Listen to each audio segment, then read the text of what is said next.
Hello दोस्तों, मैं हूं आपका दोस्त द गाइडिंग बडी। दोस्तों, आरआरबी पीओ और क्लर्क का नोटिफिकेशन रिलीज़ हो गया है। उम्मीद है आपने फॉर्म भर दिया होगा और अब तैयारी में लग भी गए होंगे। तो दोस्तों, मैं एक स्ट्रेटेजी लेकर आया हूं जो आपको एग्ज़ाम क्लियर करने में बहुत हेल्प करेगी। दोस्तों, स्ट्रेटेजी शेयर करने से पहले एक बात बता दूं, स्ट्रेटेजी आप अपनी बना सकते हैं, किसी और टीचर की बना सकते हैं या कोई भी देख सकते हैं। स्ट्रेटेजी को देखने के बाद उसको फॉलो करना सबसे ज़्यादा ज़रूरी है। अगर आप सिर्फ स्ट्रेटेजी की वीडियो देखते रहेंगे कि how to clear in 2 months, फिर how to clear in 1 month, how to clear in 15 days, इस टाइप की तो एग्ज़ाम क्लियर नहीं होने वाला है। सिर्फ वीडियो ही देखते रह जाएंगे। तो आप जो भी स्ट्रेटेजी देखें, जिस टीचर की भी स्ट्रेटेजी देखें, जिसे भी फॉलो करें, उसे पूरे एफर्ट्स के साथ फॉलो करेंगे, तभी एग्ज़ाम आपका क्लियर होगा। दोस्तों, स्ट्रेटेजी से पहले एक इम्पॉर्टेंट बात और, ये जो एग्ज़ाम है आज आप डे 1 मान रहे हैं तो ये एक स्टार्टिंग पॉइंट है, बट ये पूरी एक जर्नी होगी। और इस जर्नी में एग्ज़ाम क्लियर करने के लिए सबसे ज़्यादा इम्पॉर्टेंट है आपका मोटिवेट रहना। तो आपको मोटिवेशन लूज़ नहीं करना है। आपको पूरी जर्नी में कहीं भी निराश नहीं होना। जब आप मॉक्स वगैरह देंगे तो अगर आपके मार्क्स कम आते हैं तो आपको बिल्कुल भी निराश नहीं होना। अगर बहुत अच्छे मार्क्स आते हैं तो ओवर कॉन्फिडेंस भी नहीं शो करना है। तो स्ट्रैटेजी शुरू करते हैं। उससे पहले कुछ प्रिकॉशन चाहिए, तभी आप स्ट्रैटेजी कोई सी भी हो वो तभी फॉलो करें जब आप हार्ड वर्क कर सकते हैं। क्योंकि आप 3-4 घंटे पढ़ के नहीं होगा अगर आपने पहले से बिल्कुल तैयारी नहीं करी। 7-8-9 घंटे तो आपको पढ़ना ही पड़ेगा। कट ऑफ को जस्ट एम ना करें कि 54-53 कट ऑफ जा रही है तो बस उसे ही कर लेंगे, उतना ही पढ़ लेंगे, ऐसा बिल्कुल ना करें। अपना बेस्ट देने की पूरी कोशिश करें। सबसे पहले आपको क्या करना है, एक मॉक लगाना है। लाइव मॉक होना चाहिए, क्योंकि जिसमें क्या होता है, बहुत सारे बच्चे मॉक देते हैं और तब वो स्कोर आपको उसका एनालाइज करना है और तब आपको देखना है कि आप कहाँ पर स्टैंड करते हैं इस कंपटीशन में। मॉक्स आप टेक्स्ट बुक का, प्रैक्टिस मॉक का, किसी का भी दे सकते हैं। इन दोनों का लेवल बहुत अच्छा है, इसलिए मैं आपको यही रिकमेंड करूँगा। और इसके बाद जो भी आपका स्कोर हो, आप चाहे 10 मार्क्स लाएँ, 70 मार्क्स स्कोर करें, बस आपको एक बात कहनी है कि हाँ, मैं ये एग्ज़ाम क्लियर कर सकता हूँ। दोस्तों, आपको कुछ डेली टारगेट है। डेली टारगेट में आपको कैलकुलेशन डेली करनी है। 1 to 25 टेबल्स लर्न होने चाहिए, 1 to 30 स्क्वायर्स लर्न होने चाहिए, 1 to 22 तक क्यूब्स लर्न होने चाहिए। मल्टीप्लिकेशन मेथड्स आने चाहिए कि 2 डिजिट्स को कैसे मल्टीप्लाई करें, 3 डिजिट्स के नंबर को कैसे मल्टीप्लाई करें, परसेंटेज टू फ्रैक्शन कैसे चेंज करें, फ्रैक्शन से परसेंटेज कैसे आए। ये एकदम स्पीड मैथ्स का वर्क हो गया। ये आपको स्पीड मैथ्स ज़रूर करनी है और ये एग्ज़ाम क्लियर करने में आपको बहुत ज़्यादा हेल्प करेगी। क्योंकि प्री में सिर्फ क्वांट और रीजनिंग आते हैं। क्वांट का ज़्यादातर पोर्शन जो है वो आपकी कैलकुलेशन पर बेस्ड होता है। बात करते हैं क्वांट के। तो दोस्तों, क्वांट में आपको 3 पार्ट्स हैं। कैलकुलेशन वाला पार्ट, जिसमें आपको missing number, wrong number series आएंगी, सिंप्लीफिकेशन, क्वाड्रेटिक इक्वेशंस आएंगी। तो आपको क्या करना है, आपको पहले यूट्यूब से या किसी सोर्स से इनकी अप्रोच सीख लेनी है, इनका मेथड सीख लेना है, कैसे सॉल्व करना है। फिर किसी पीडीएफ से या गूगल पे भी आप सर्च करोगे missing number for pre level, इस टाइप से अगर आप सर्च करोगे तो आपको डेली 10 क्वेश्चन हर टॉपिक के करने ही हैं। शुरू में आपको हो सकता है ज़्यादा टाइम लगे, कैलकुलेशन करने में टाइम लगे, बट 10 दिन 15 दिन में आपको खुद रियलाइज़ होगा कि आप में कितना इम्प्रूवमेंट आ गया है। इसलिए कंसिस्टेंटली प्रिपेयर करते रहना है।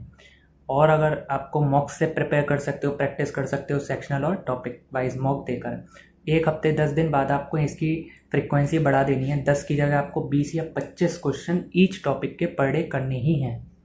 फिर बात करते हैं अर्थमेटिक की। अर्थमेटिक में आपको क्या करना है, जो भी इंपॉर्टेंट टॉपिक्स हैं वो मैंने यहाँ लिख दिए हैं। इसके अलावा इसमें आपको 2 टॉपिक पर वीक पूरे कवर कर लेने हैं। उनका बेसिक अच्छे से कवर कर लेना है। उसके चाहे आप साथ में नोट्स बना लें और फिर उसके बेस्ड क्वेश्चन आपको ज़रूर करने हैं। प्रैक्टिस बहुत अच्छे से करनी है, क्योंकि क्वांट आप तभी कर पाएंगे जब आपकी प्रैक्टिस बहुत अच्छे से हो जाएगी।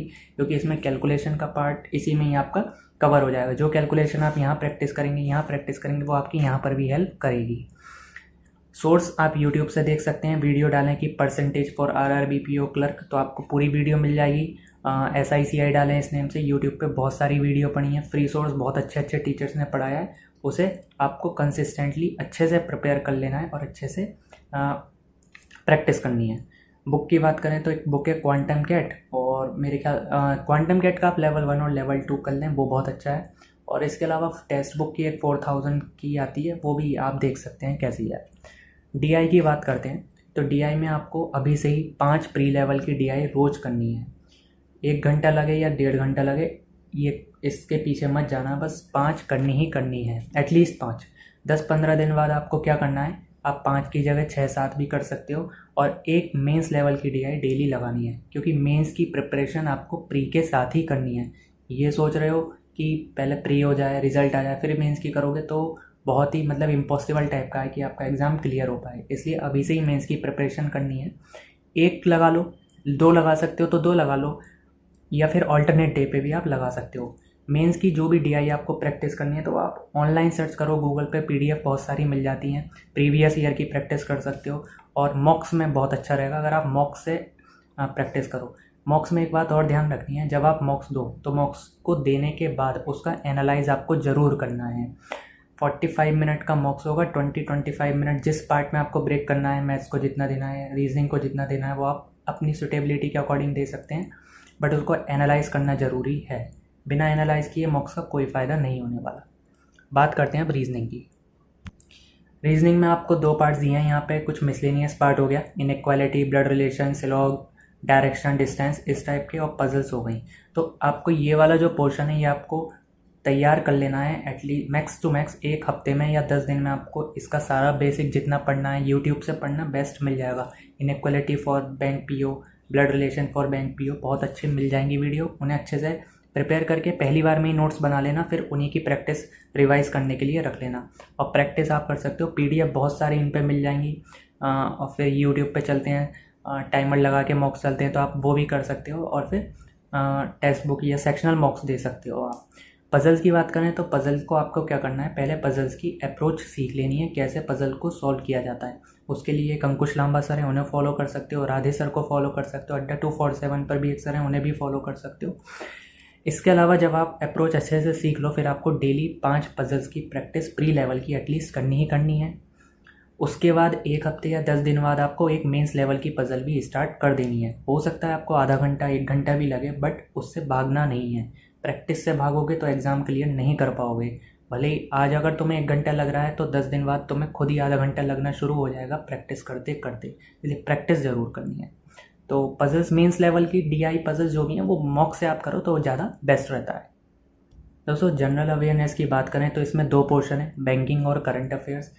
बैंकिंग अवेयरनेस और करंट अफेयर्स, तो आपको जीए की तैयारी अभी से ही करनी है, डे 1 से।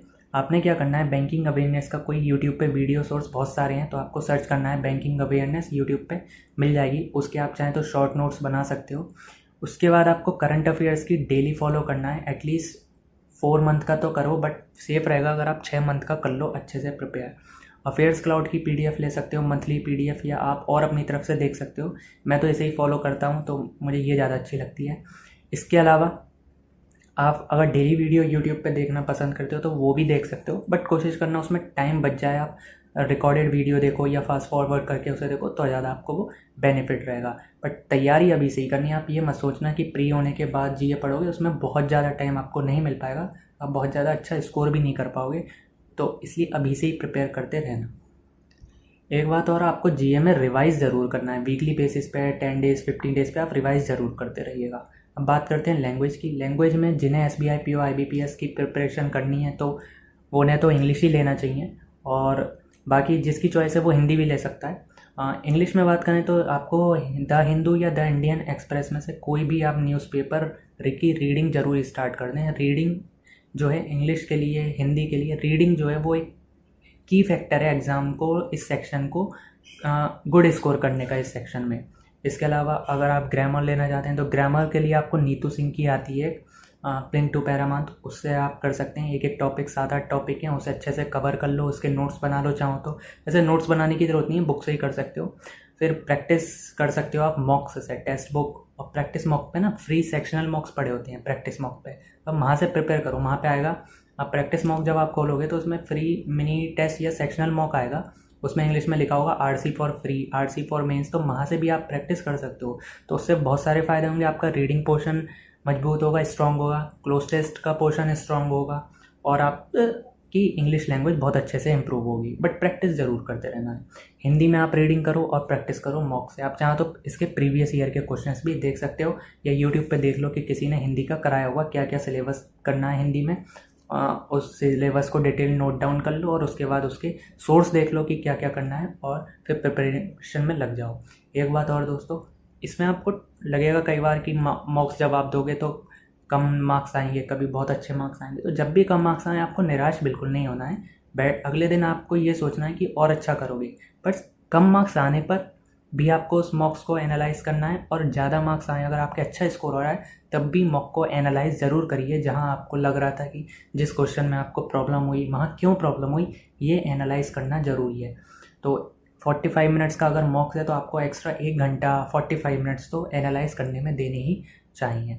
तो कंसिस्टेंटली प्रिपेयर करते रहिए, और थैंक यू वीडियो को देखने के लिए, और बेस्ट ऑफ लक।